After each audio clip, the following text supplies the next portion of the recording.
Hello, hi everybody. How are we all doing? Hope that you are having a fantastic day and that you are putting God first in everything that you do.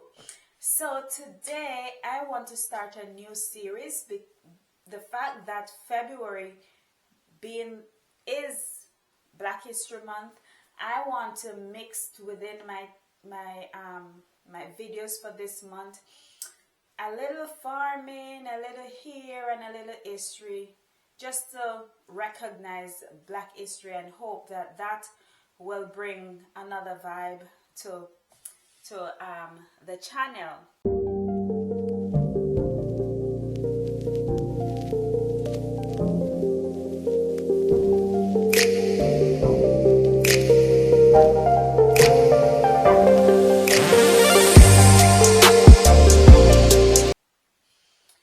And so let's jump into the video for today. So today I want to talk on the topic why black hair and farming are acts of resistance. Black hair and farming have always been more than beauty or survival skills. They were acts of resistance for from the way we wore our hair to the way we planted food in the ground. Our ancestors were saying, I'm still here. Today, I want to talk about how hair, land, and mental health are deeply connected. Why I'm having tongue ties, guys, pardon me. Why mental health is the fact that a lot of people today are struggling with mental health, and sometimes it goes unnoticed to the persons or person that is suffering detriment. And so in this month I just want to bring a little highlight on mental health as well, and hoping that this little highlight will encourage us to take care of ourselves. And when we have mental health problems, it's okay to seek the help that we need so we can do better for ourselves and our families and the people that we love. Okay? What our people went through and why now is the time for us to finally take care of ourselves, guys. Why? Our hair was never just hair. During slavery and colonization, black hair was cut to strip identity, covered to enforce shame, controlled to break spirit. But even though our people resisted, they fought against this. Cornrows were not only styles, they were maps, they were storage, and they were also communications. And one might say, what is she talking about?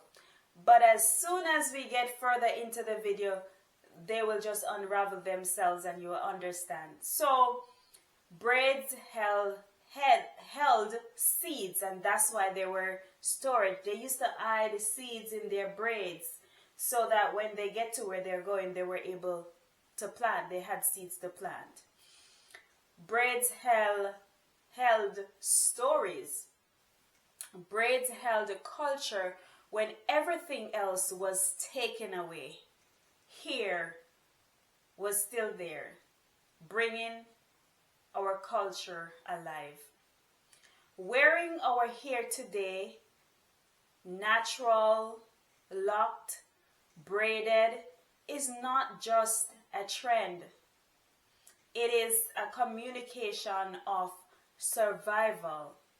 Every time you moisturize your hair, protect your ends, or choose your natural texture, you're honoring someone who didn't get that chance, which is our ancestors. As I told you, I want to bring a little history in highlighting Black history. Now let's talk about the land. Our ancestors were forced to farm for others, but they still found ways to farm for themselves. They planted small gardens behind cabins, hidden plots in the woods, seeds carried from Africa and the Caribbean. Food was freedom. Growing your own meat less depends. Pardon me. Growing your own meant less dependence, more control. You had more control because you were growing what you ate. And a way to feed your family when system failed. Many times system failed and it's us, the lower class, don't get the food that we need. So they planted for that reason. Today, when we garden, whether it's a backyard, a pot on the porch, or herbs in the kitchen window, we are reclaiming something that was used against us. We are saying, I can nourish myself well. I can sustain my household. I can heal from the soil up. Here's the part we didn't talk about back then. Mental health. Our ancestors, they went through it. They struggled when all of these things that was done to them, they were done unfairly. And so they too had mental struggles that went unnoticed. Our ancestors were not weak. They were under unimaginable pressure. They experienced constant fear. They experienced violence. They experienced separation from their families. They lost their autonomy. But there was no space to talk about mental health. No language for trauma. No permission to rest. Survival didn't allow softness. And that survival mindset got passed down. Be strong, don't complain, keep going. But strength without healing turns into exhaustion. Today, we feel it as burnt out, anxiety, depression, hair loss, chronic stress, and it shows up in our bodies, our hair, and our lives. Here's the truth, though. We don't dishonor our ancestors by resting. No, we don't. We honor them by healing. They survived so we could do more than just survive. Simple mental health care tips for you today. And these, I want them to be realistic and also gentle. So I'm gonna list just 5 or 6 for you that you can do just to take care of yourselves. One is slow down once a day. Even 5 quiet minutes, no phone, no noise, and get in touch with your thoughts. Touch the earth, meaning garden, walk barefoot on the grass, sit outside. Nature regulates your nervous system. Number 3, care for your hair intentionally. Wash day doesn't have to be rushed. Let it be grounded, not stressful. And number 4, speak your feelings out loud. To a friend, or even in a journal by journaling. And most importantly, to God.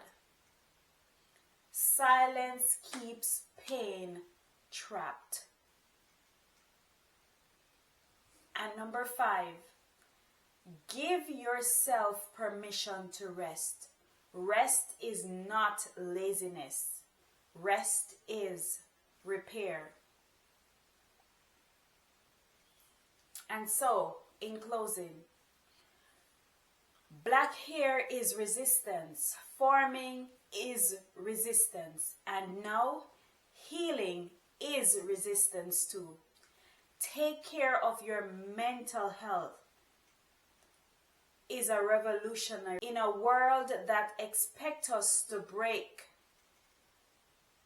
If this message, guys, spoke to you, drop a tree or a leaf in the comment section and tell me what is one way you're choosing yourself this month. This is only the beginning. We are reclaiming our roots in our hair, in the soil, and in our minds. Until next time, guys, take care. Bye.